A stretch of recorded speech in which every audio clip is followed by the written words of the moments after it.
here to Time Master, double click on this Excel file. It's going to open up. Takes a little while. So the Excel file pulls the employee's time off of the internet. So the Excel file here that we're opening doesn't actually store any of the information. The information is stored online. All of the employees enter a timesheet either from a computer web browser or from their browser on their phone. They have like an application, a form. Once they fill out the employee's time, it goes to a cloud Google spreadsheet on Google Drive, and my Excel file downloads all that information. So once it opens up, you want to give it a few seconds, and it's automatically going to ask you if you would like to sync the employee's data or their time. And you're going to click yes if that's what you want to do. So here it's going to pop a window up.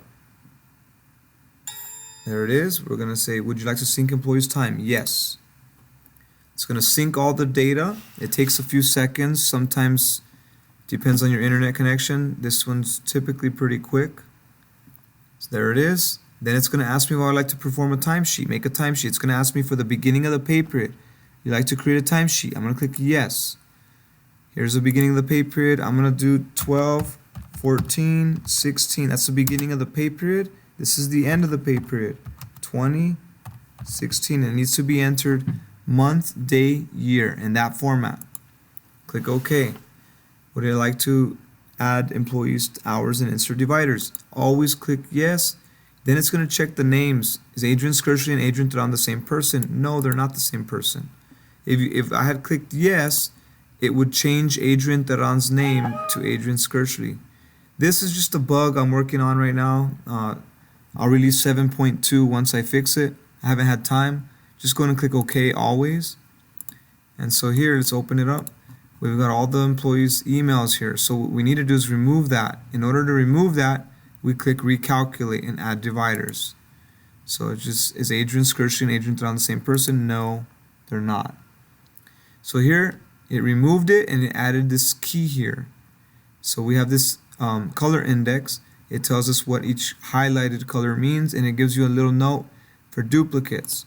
So just for demonstrational purposes, we're just going to say this timesheet's ready. It does look like it has a duplicate. In order to remove duplicates, if you have to, you're just going to come up here to remove duplicate button. Click on remove duplicates. It's going to try to ask you which columns do you want to compare to one another. So I really don't want to compare these last three columns. So I'm going to just remove the last three columns. It's a good idea to remove them or else it won't compare. These, they have different items in these columns, and they're not always going to give you a good idea if there's duplicates. So let's remove those. It did find one duplicate. That was Adrian Skersley's. So once it removed it, we still need to hit recalculate. Hit recalculate. They're not the same person. Boom, it did it. So there, timesheet's ready to go. Go to print preview, and you can either print it, save it as a PDF, and you're ready to go. But this is how the timesheet looks. It's got the employee's name, the days they worked, the dates they worked, their hours, regular and overtime, the name of the site, and here's the total hours in the week, and you're done. So let's say we want to add somebody's time. They forgot their time. We need to add Rafael Ramos another day. We click here to enter employee's time. It's going to open the web page where they have their timesheet, and here we would enter their time. So I'm going to say we didn't forgot an entire employee. We forgot me, Benjamin Aguilera. I did electrical work Wednesday. I think that Wednesday was the 14th. Site, office, 8 hours regular. My email.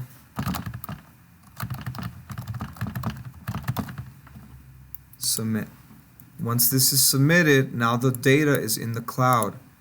but it's not on the spreadsheet. So what I need to do is either sync or start over. So I'm gonna click start over. It's gonna erase everything that I've done, and then I'm gonna click sync. Now you can just push sync. You don't need to click start over, and sync will also erase all the data there.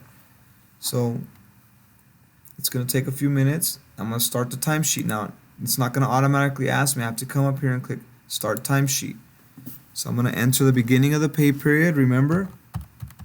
Then the next one is the end of the pay period. Enter.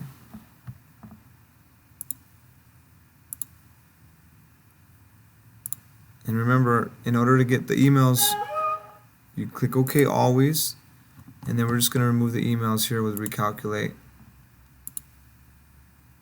Yeah, I really need to fix that. Alright, there we are. And now it should have added me. Here I am.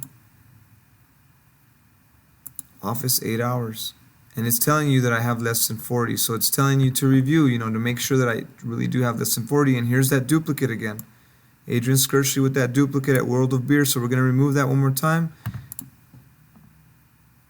The last 3 columns we don't want to compare.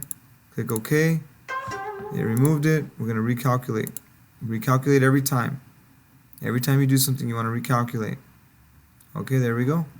So it updated his time. Another thing we want to do is, let's say we want to just sync employees' time. Click sync employees' time. We just want their time so that we can bill a customer. So we're going to go ahead and get ready to bill a customer. And here we've downloaded all the raw data. And we want to see how many hours they worked at Telerex. Let's say we want to know how many hours they worked at Telerex. So we go to search job here. It's going to ask me enter project name to filter. Note, it may be better to use the first few letters of a project. Example, project UTEP, chemistry. So I'm going to search for UTE. So I want to search for Telerex, but I'm not going to enter Telerex. I'm just going to enter TELE. Search. Here's all of Telerex's time. So I want to add all of the employees' time. Down here, I'm just going to come up here to auto sum. Now I know at Telerex, I've had 99.5 man hours. And if I wanted to narrow my search even more, just say to just Adrian's time or just Panfilo's time. P nasty. Go to Panfilo. Now I've got just his time at Telerex. So now if I want to start over, I just click start over. It's going to delete everything. I'm going to resync the time. And all the changes that I made here on the spreadsheet is not going to affect the data in the cloud. It's always going to be the same. Here we go. So I'm going to search a job again. I'm going to search for Pioneer. There's my Pioneer time. Let's say I want to unfilter it. I just click search again. It'll automatically return all the data to the regular state. Let's say I want to do something else. Let's say I want to create a report or do something else with the time. I can come up here to show all tabs. I've removed them for the timesheet master just to make things easier. But if you want to use the rest of the functions that Excel has to offer, just click show all tabs. Now all the tabs have came up in the background, and now I've got all the regular stuff that Excel has to offer. So I can use it just like a regular Excel spreadsheet. So the only other thing that the spreadsheet has to offer is going to be the function, the ability, not the function, but let's sync the employee's time.